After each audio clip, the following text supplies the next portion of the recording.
At 8:17 on a rainy Thursday morning, Olivia Bennett was sitting on the floor of a hospital laundry room, crying beside a vending machine. She had no makeup on. Her hair was pulled into a messy bun. Her coffee had gone cold, and in her hand was a small piece of paper she'd written on 6 months earlier. At the top were 7 words. "I am ready for the love I deserve." Underneath, she'd written everything she wanted in a future husband. Kind, patient, honest, emotionally available, family-oriented, someone who would stay when life became difficult, someone who would make her feel safe instead of anxious, someone who would love her ordinary days, not just her best ones. She had written the list after her 3rd heartbreak in 2 years. She had laughed at herself afterward. Who writes a grocery list for a husband? Apparently she did. But there was one thing Olivia hadn't written. She hadn't written where she would meet him. She hadn't written his job. She hadn't written his name. She hadn't written what he would look like. And she certainly hadn't written, "Meet him in a hospital laundry room while you're crying."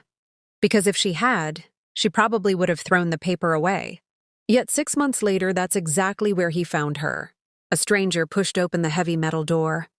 He was carrying a cardboard box filled with folded blankets. He stopped when he saw her. Olivia quickly wiped her face. "Sorry," she whispered. The man looked confused. "For what?" "For being here." He glanced around the empty laundry room. "I'm pretty sure you're allowed to cry in a hospital." Despite herself, Olivia laughed. It was the first real laugh she'd had all morning. The stranger smiled. Then he noticed the paper beside her. He didn't pick it up. He simply asked, "Is that a letter?" Olivia looked down. "No." "What is it?" She hesitated. Then she folded it and put it in her pocket. "Just something I wrote to myself." The man nodded. Those are usually the most important letters. His name was Daniel Carter, and Olivia had no idea that the man standing in front of her would eventually become the person she'd been writing about for 6 months. But to understand why that moment mattered, we have to go back. Olivia Bennett had always believed in love. Not the movie kind. Not the kind where someone runs through an airport while music plays in the background. She believed in the quieter kind. The kind where someone remembered how you took your coffee. The kind where a person noticed you were tired without asking. The kind where 2 people could sit silently in the same room and still feel connected. Her parents had been married for 43 years. Her father still opened doors for her mother. Her mother still packed him lunch when he had early shifts. They argued sometimes. They disagreed. They annoyed each other. But they never made each other feel disposable. Olivia grew up watching that. So naturally, she thought love would eventually find her. At 24, she met Jason. Jason was charming, funny, ambitious. He could walk into a room and make everyone like him. Olivia thought she'd found the one. They dated for 3 years. Then one Sunday afternoon, while they were eating brunch, Jason said something that changed everything. "I don't think I want to get married." Olivia stared at him. "You've never wanted to get married?" He shook his head. "Not really, but we've talked about it." "I know. You said we'd have a house." "I was younger." "You said you'd want kids." "I thought I did." Olivia put down her fork. "Then what did you think we were building?" Jason looked away. "I don't know." That was the beginning of the end. They broke up 2 weeks later. Olivia moved into a small apartment in Cleveland. She cried for months, but eventually she healed. Then came Ryan. Ryan was different. At least she thought he was. He was quieter, more serious. He said all the right things. He told Olivia she was beautiful. He said he admired her ambition. He talked about marriage. He even showed her houses online. Olivia began believing again. Then she discovered he was dating someone else. Not casually, not accidentally, for almost 8 months. When Olivia confronted him, he didn't apologize. He said, "We never said we were exclusive." Olivia stared at him. "We were together for a year." "I know. You met my parents." "I know. You came to Thanksgiving." "I know. And you were seeing someone else?" Ryan shrugged. "I didn't think it was a big deal." That sentence broke something inside her. Not because she had lost Ryan, but because she realized she'd been loving someone who didn't even understand what love meant to her. She stopped dating. She stopped trusting. She stopped believing. Then at 31, she met Michael. Michael was the worst of all, because he was the closest. They were engaged. They had a wedding date. They had invitations. They had already put down a deposit on a venue. Olivia thought her life had finally become the life she'd imagined. Then, 3 months before the wedding, Michael sat her down. "There is something I need to tell you." She knew immediately. People don't begin sentences like that when everything is fine. He admitted he'd fallen for someone else. His coworker. For 6 months. Olivia didn't scream. She didn't throw anything. She simply stared at him. "Do you love her?" Michael nodded. That was all she needed. She removed the engagement ring, placed it on the table, and said, "Then go." He left. Olivia didn't. She sat in that apartment for 3 days. She barely ate, barely slept. She canceled the wedding, called the vendors, returned gifts, answered uncomfortable questions, and then she did something she'd never done before. She stopped asking, "Why doesn't anyone choose me?" Instead, she asked, "Why do I keep choosing people who don't know how to love me?" That question changed her life. 6 weeks later, Olivia was sitting in a coffee shop with her best friend, Maya. Maya had known her since college. She had watched every breakup, every late-night phone call, every hopeful beginning, every devastating ending. She looked across the table. "You know what your problem is?" Olivia raised an eyebrow. "I assume you're going to tell me. You keep searching for a person. What else am I supposed to search for?" "A feeling." Olivia laughed. "That's not helpful." "It is." Maya leaned forward. "You keep asking, 'Where is my soulmate?'" Olivia looked down. "So? Stop." "Stop what?" "Stop looking for someone." "Then what do I do? Become the woman who doesn't accept less than what she wants?" Olivia was quiet. Maya continued, "You don't need to manifest a specific man." Olivia smiled. "I don't even believe in manifestation." "Then call it something else." "Like what?" "Clarity." That word stayed with Olivia. Clarity. That night, she opened a notebook. She wrote, "What do I actually want?" At first, she wrote obvious things. Tall, kind, funny, attractive, successful. Then she stopped. She crossed them out. Those weren't the things that mattered. She started again. "I want someone who keeps his word. Someone who doesn't disappear during difficult conversations. Someone who can apologize. Someone who doesn't make me question where I stand. Someone who respects my work. Someone who loves family. Someone who can laugh at himself. Someone who doesn't need to be perfect. Someone who makes ordinary life feel peaceful." Then she added, "I want to feel safe being myself." She stared at that sentence, then wrote, "And I want to be the same kind of safe place for him." That was the beginning. Not magic. Not a spell. Not some promise from the universe. A decision. Olivia decided she would stop chasing people who gave her mixed signals. She stopped responding to late-night texts from men who only wanted attention. She stopped accepting maybe. She stopped confusing chemistry with compatibility. She stopped believing that being chosen was the same thing as being loved. And then she added something else to her notebook. A daily statement. "I am ready for healthy love." She read it every morning. At first she felt silly. Then she began believing it. Not because she expected a stranger to magically appear, because she was slowly becoming someone who would recognize healthy love when it arrived. 6 months passed. Olivia's life changed. Not dramatically. Quietly. She started exercising. She joined a book club. She took a pottery class. She started traveling alone. She repaired her relationship with her younger sister. She visited her parents every Sunday. She began volunteering at a children's hospital. And for the first time in years, she wasn't waiting for a relationship to make her life meaningful. Her life already felt meaningful. One evening, she crossed out the final sentence in her notebook. "I need someone to complete me." Underneath it, she wrote, "I want someone to share a complete life with." She smiled. That was the difference. Then came the rainy Thursday morning. Olivia's mother had been admitted to the hospital after fainting at home. It wasn't life-threatening, but Olivia was terrified. She had driven through heavy rain to get there. She spent the night beside her mother's bed. At 7:30 a.m., the doctor said her mother was stable. Olivia finally exhaled. Then her father called. His voice sounded different. "Liv, I forgot my medication at home." "I'll bring it." She left the room. She grabbed her coat, then realized her mother's blanket had been left in the laundry. She went downstairs. That's how she ended up sitting on the floor, crying, holding that old notebook page.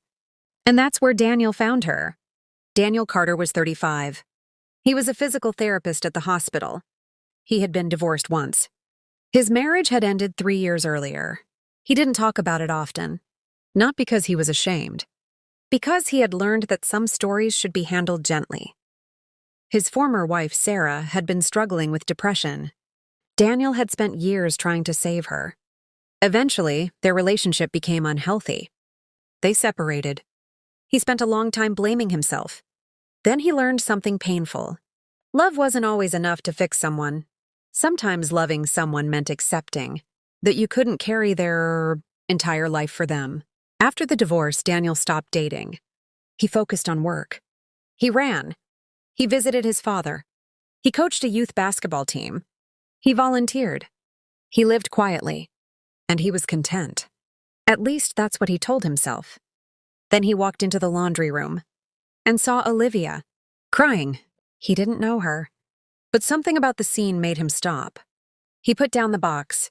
"Are you okay?" Olivia wiped her face. "Yes." He smiled. "That sounded extremely convincing." She laughed. "I'm sorry." "You don't have to apologize." He sat on the other side of the room. Not too close, not too far. He gave her space. "Bad morning?" "My mom's in the hospital." His expression changed. "I'm sorry." "She'll be okay." "That's good." Olivia nodded. Silence.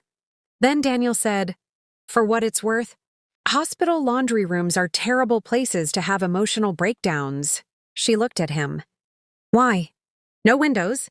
That made her laugh again. "Exactly." He stood. "I should probably let you have the room." "Wait." He turned. "What? What's your name?" "Daniel." "I'm Olivia." He smiled. "Nice to meet you, Olivia." Then he picked up the box and left. She watched him disappear. She touched the paper in her pocket, then whispered, "Okay, that was weird." They didn't exchange phone numbers. They didn't flirt. They didn't make plans. Olivia assumed she'd never see him again. But the next morning, she went to the hospital cafeteria. And there he was, standing in line. He noticed her. "Laundry room." She smiled. "Hospital cafeteria. Much better location." They laughed. He bought coffee. She bought tea. They talked for 15 minutes. Then he said, "I should get back to work." "Of course." He left. Olivia watched him walk away. There was something different about him. He didn't try to impress her. He didn't ask for her number. He didn't compliment her appearance. He simply talked to her, like she was a person. That mattered. 3 days later, they met again. Then again. Eventually, Daniel asked, "Would you like to get coffee somewhere that doesn't smell like disinfectant?" Olivia smiled. "I'd like that." Their first date was at a small coffee shop. Daniel arrived 10 minutes early. Olivia arrived 5 minutes early. They laughed about it. They talked for 3 hours. No games, no pretending, no performance. Daniel asked about her childhood. Olivia asked about his. They talked about their families, their failures, their dreams, their fears. At one point, Daniel said, "I don't want to rush anything." Olivia looked at him. "Neither do I. I've made that mistake before." "So have I." They smiled. That was it. No fireworks. No dramatic music. Just two people who had finally learned enough about themselves to stop running toward the wrong people. Weeks turned into months. Daniel met Olivia's parents. Her mother adored him immediately. Her father was more cautious.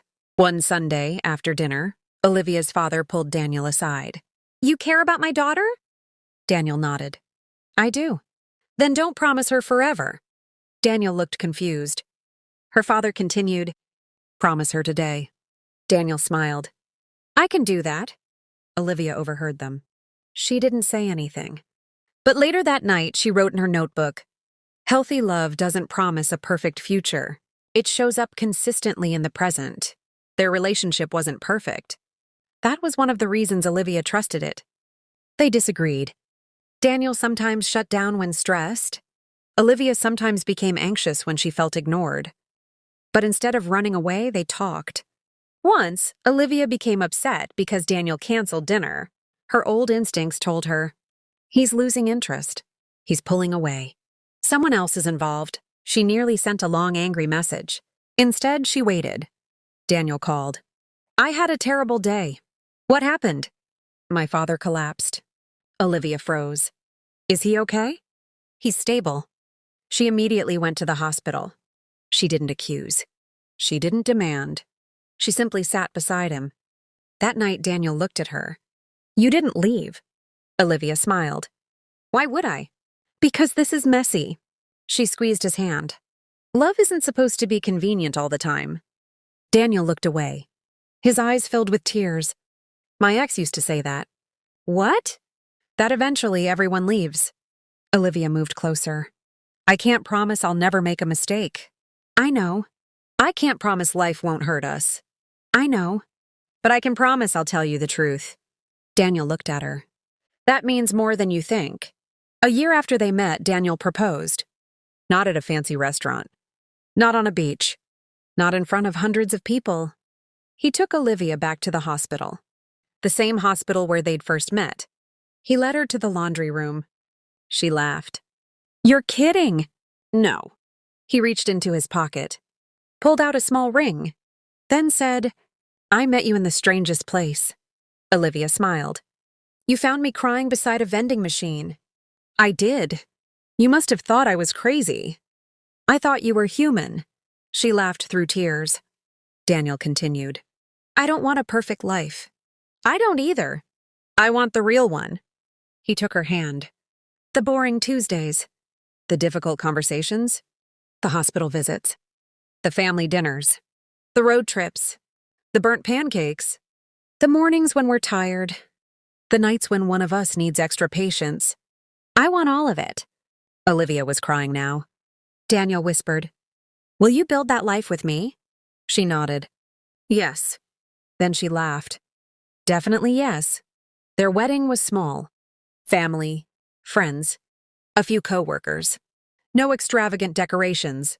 No celebrity venue, just people who loved them. Before the ceremony, Olivia's father knocked on her door.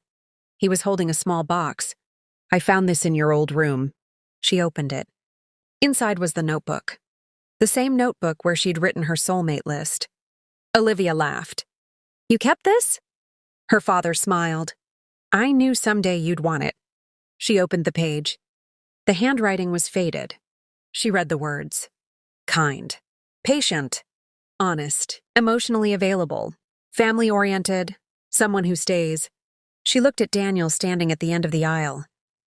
Then she noticed something she had never written. Rich, or handsome, or successful. She had written, someone who makes ordinary life feel peaceful. She smiled, because that was exactly what she had found. After the wedding, Olivia and Daniel started their life together. They bought a modest house. It wasn't huge, but it had a porch, a little backyard, a kitchen with enough room for two people to cook badly together. Daniel planted tomatoes. Olivia killed them. They tried again. They laughed. They traveled. They saved money. They argued about paint colors. They adopted an old rescue dog named Charlie. They celebrated birthdays. They helped their parents. They built a life. Not perfect, real. Then, 2 years into their marriage, something happened. Olivia found out she was pregnant. She stared at the test, then screamed. Daniel ran into the bathroom. What happened? She held it up. He froze. Is that? She nodded. He started laughing, then crying, then laughing again. He picked her up. I love you. I love you too. They sat on the bathroom floor for nearly an hour, planning everything. Names, cribs, schools, everything. Then life changed again. At 16 weeks, Olivia miscarried. There was no warning, no explanation, just pain. The kind of pain neither of them knew how to carry. Olivia blamed herself. Daniel blamed himself. They both became quiet. One night, Olivia sat alone in the bedroom. She opened her old notebook. She found the soulmate list. She read, "Someone who stays when life becomes difficult." She started crying. Daniel found her. He sat beside her. "What are you reading?" She handed him the notebook. He read the list, then looked at her. "You got your wish." She stared at him. "What?" "You wanted someone who stays." He held her hand. "I'm here," Olivia cried. Not because the pain disappeared, because she didn't have to carry it alone. Months later, they began healing. Slowly. They volunteered at a grief support organization. They helped other couples. They talked openly about loss. They learned that sometimes love isn't about fixing pain. Sometimes it's about sitting beside someone while they feel it. Eventually, they tried again. A year later, their daughter was born. They named her Emma. When Olivia held Emma for the first time, she whispered, "You were worth the wait." Daniel stood beside her. Absolutely. Years passed. Emma grew. Olivia's mother recovered. Her father retired. Daniel became a senior therapist. Olivia opened her own counseling practice focused on relationships and emotional wellness. She often told clients, "Don't manifest a person." They would look confused. She'd smile. "Manifest clarity. Know what kind of relationship you want. Know what kind of person you need to become to sustain it. Then stop accepting what contradicts it." One client asked, "Did you really manifest your husband?" Olivia thought for a moment, then smiled. "I don't know." "Then what do you believe?" "I believe I changed the way I saw myself. And that changed what I accepted. And what I accepted changed who I allowed close to me." She paused. Maybe that's what manifestation really was for me. Not making someone appear. Becoming ready when the right person did. Years later, Olivia returned to the hospital where she had met Daniel. She walked through the same hallway, past the cafeteria, past the elevators, until she reached the laundry room. The door was still there. She smiled. Daniel was standing beside her. "You still think this is romantic?" He laughed. "Absolutely." She shook her head. "I was crying." "You were." "I looked terrible." "You did." She elbowed him. "Excuse me." He laughed. "You were beautiful." She rolled her eyes. "You didn't even notice me that way." "Not at first." She looked at him. "What changed?" He thought about it. "You laughed." "I was crying." "You laughed anyway." She smiled. Daniel reached into his pocket. He pulled out a folded piece of paper. Olivia recognized it immediately. Her old manifestation list. Her eyes widened. "You kept it?" "You left it on the table the night we got engaged." She took it. At the bottom, beneath all the things she had written years earlier, Daniel had added one sentence. "You found me because you stopped looking for someone and started building a life worth sharing." Olivia's eyes filled with tears. She leaned against him. For a moment, neither spoke. The hospital hallway was busy. People were rushing. Phones were ringing. Nurses were walking past. Life was happening everywhere. But Olivia stood there beside the man she once thought she would never find. And she realized something. The most beautiful part of her story wasn't that she had manifested a soulmate. It wasn't that she had written a list and the universe had delivered a man. It wasn't that she had predicted the future. The beautiful part was what happened before Daniel arrived. She had learned to stop abandoning herself. She had learned to walk away from confusion. She had learned that loneliness was better than being with someone who made her feel alone. She had learned to love herself without turning that phrase into a cliché. She had learned to build a life she didn't need someone else to rescue. And when Daniel appeared, she was finally healthy enough to recognize what healthy love looked like. One evening, Emma was 16. She found her mother's old notebook. "Mom?" Olivia looked up. Yeah? What is this? Emma opened the notebook. Olivia smiled. That is a very old story. You wrote all this about Dad? Before I met him. Emma looked confused. Wait, you wrote down what you wanted in a husband? Yes. Did it work? Olivia laughed. I don't know. But you got everything on the list. Olivia looked at Daniel across the kitchen. He was washing dishes. He glanced over. What? She smiled. Nothing. Then she turned back to Emma. I didn't write your dad into existence. Then what happened? Olivia thought carefully.